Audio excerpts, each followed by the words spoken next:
ఏలూరు జిల్లా జంగారెడ్డిగూడెం మండలం పర్రెడ్డిగూడెంలో విద్యుత్ సబ్స్టేషన్ షిఫ్ట్ ఆపరేటర్ నిర్వాకం బయటపడింది. విధుల్లో ఉండగా మద్యం సేవించి యువతితో కలిసి సబ్స్టేషన్లో ఉన్నాడు షిఫ్ట్ ఆపరేటర్.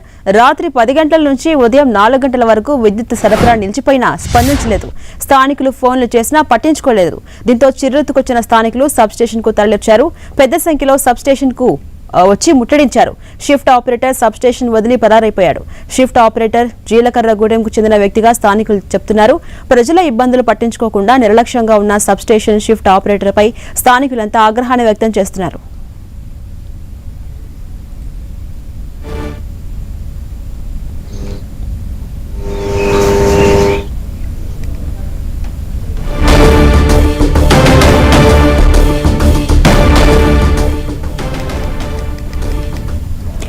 ఏలూరు జిల్లా జంగారెడ్డిగూడెం మండలం పర్రెడ్డిగూడెంలో విద్యుత్ సబ్స్టేషన్ షిఫ్ట్ ఆపరేటర్ నిర్వాకం ఒకటి బయటపడింది. విధుల్లో ఉండగా మద్యం సేవించి యువతితో కలిసి సబ్స్టేషన్లో ఉన్నాడు షిఫ్ట్ ఆపరేటర్. రాత్రి 10 గంటల నుంచి ఉదయం 4 గంటల వరకు విద్యుత్ సరఫరా నిలిచిపోయినా కూడా స్పందించలేదు. అటు స్థానికులు ఫోన్లు చేసినా రియాక్ట్ కాలేదు, పట్టించుకోలేదు. దీంతో చిరెత్తుకొచ్చిన స్థానికులు సబ్స్టేషన్కు తరలి వచ్చారు. పెద్ద సంఖ్యలో సబ్స్టేషన్కు వచ్చి ముట్టడించారు.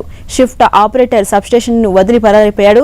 షిఫ్ట్ ఆపరేటర్ జీలకర్రగూడెంకు చెందిన వ్యక్తిగా స్థానికులు చెప్తున్నారు. ప్రజల ఇబ్బందులు పట్టించుకోకుండా నిర్లక్ష్యంగా ఉన్న షిఫ్ట్ ఆపరేటర్పై స్థానికులంతా ఆగ్రహాన్ని వ్యక్తం చేస్తున్నారు.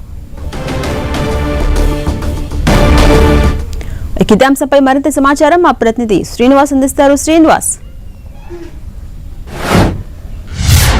ఝాన్సీ రాణి సభ్య సమాజం తలదించుకునే ఘటన జంగారెడ్డిగూడెం పర్రెడ్డిగూడెం విద్యుత్ సబ్స్టేషన్లో జరిగింది. షిఫ్ట్ ఆపరేటర్గా ఉన్నటువంటి రెడ్డి రాత్రి డ్యూటీకి రావడం జరిగింది. అయితే అదే సమయంలో రాత్రి 10 గంటల నుంచి కూడా తెల్లవారుజాము 4 గంటల వరకు కూడా పర్రెడ్డిగూడెంలో ఉన్నటువంటి 10వ వార్డులో విద్యుత్ అంతరాయం కలిగింది. ఈ నేపథ్యంలోనే స్థానికులు అతనికి విద్యుత్ సబ్స్టేషన్కి ఫోన్ చేయడం జరిగింది. ఎన్నిసార్లు ఫోన్ చేసినా అతను షిఫ్ట్ ఆపరేటర్ ఉన్నటువంటి రెడ్డి ఆ ఫోన్ లిఫ్ట్ చేయలేదు. అయితే స్థానికంగా ఉన్నటువంటి కొంతమంది ప్రజలంతా కూడా విద్యుత్ సబ్స్టేషన్కి వద్ద అక్కడ చూడడం జరిగింది. తలుపులు వేసుకుని లోపల పడుకున్నటువంటి రెడ్డిని గమనించడం జరిగింది. అయితే ఎంత తలుపులు కొట్టినా తలుపు దిగిపోవడంతో తలుపులు పగలగొట్టి స్థానికులు అక్కడ ఉన్నటువంటి కానిస్టేబుల్ అంతా కూడా లోపలికి వెళ్ళడం జరిగింది. ఇదే సమయంలో అక్కడ ఉన్నటువంటి కానిస్టేబుల్ అలాగే స్థానికులు కూడా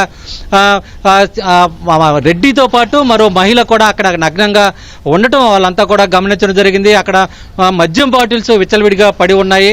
అంటే వాళ్ళంతా కూడా గమనించడం జరిగింది. ఫుల్లుగా మద్యం సేవించి ఆయన మహిళతో అక్కడ ఉన్నట్లు గుర్తించడం జరిగింది. ఈ నేపథ్యంలోనే వెంటనే వాళ్ళంతా కూడా ఉన్నతాధికారులకు సమాచారం ఇవ్వడం జరిగింది. అక్కడ వచ్చినటువంటి సిబ్బంది అక్కడ ఉన్నటువంటి ప్రజలంతా కూడా వాళ్ళని పెద్దగా కేకలు వేయడంతో వాళ్ళంతా కూడా తేరుకుని మద్యం మత్తులోంచి వీడి అక్కడి నుంచి కూడా పరారవడం జరిగింది. ఇదే విషయాన్ని ఉన్నతాధికారుల దృష్టికి స్థానికులు తీసుకెళ్లిన నేపథ్యంలో ఎవరైతే షిఫ్ట్ ఆపరేటర్గా ఉన్నటువంటి రెడ్డి ఎవరైతే ఉన్నారో అతను తాత్కాలిక ఉద్యోగిని అతను వెంటనే విధుల నుంచి తొలగిస్తున్నట్లు కూడా ఉన్నతాధికారులు అయితే కూడా స్పష్టం చేయడం జరిగింది. అయితే ఇటువంటి ఘటనలో ఎవరో విధి నిర్వహణలో ఎవరు కూడా మద్యం సేవించడం కానీ ఇటువంటి అసాంఘిక కార్యకలాపాలకు ఎవరు పాల్పడినా కఠిన చర్యలు తీసుకుంటామని చెప్పి కూడా ఉన్నతాధికారులు హెచ్చరిస్తున్నారు. అయితే ఈ విషయంలో ఎవరు ఉద్యోగులు కూడా అంటే ప్రజల ఇబ్బందులను దృష్టిలో పెట్టుకోకుండా ఇలా విచ్చలవిడిగా మద్యం సేవించడం అలాగే వ్యభిచారం నిర్వహించడం కార్యకలాపాలకు పాల్పడితే ఎలా అని కూడా స్థానికులు ఉన్నతాధికారుల దృష్టికి తీసుకెళ్లిన నేపథ్యంలో ఇటువంటి ఘటనలు పునరావృతం కాకుండా తామంతా కూడా చర్యలు కఠినంగా తీసుకుంటామని అధికారులు కూడా హామీ ఇస్తున్న పరిస్థితి. ఎవరైతే మద్యం సేవించి మహిళతో ఉన్నారో అతన్ని రెడ్డిని ఉద్యోగుల నుంచి పూర్తిగా రిమూవ్ చేస్తున్నట్లు కూడా అధికారులు స్పష్టం చేశారు. ఝాన్సీ రాణి. Thank you Srinivas.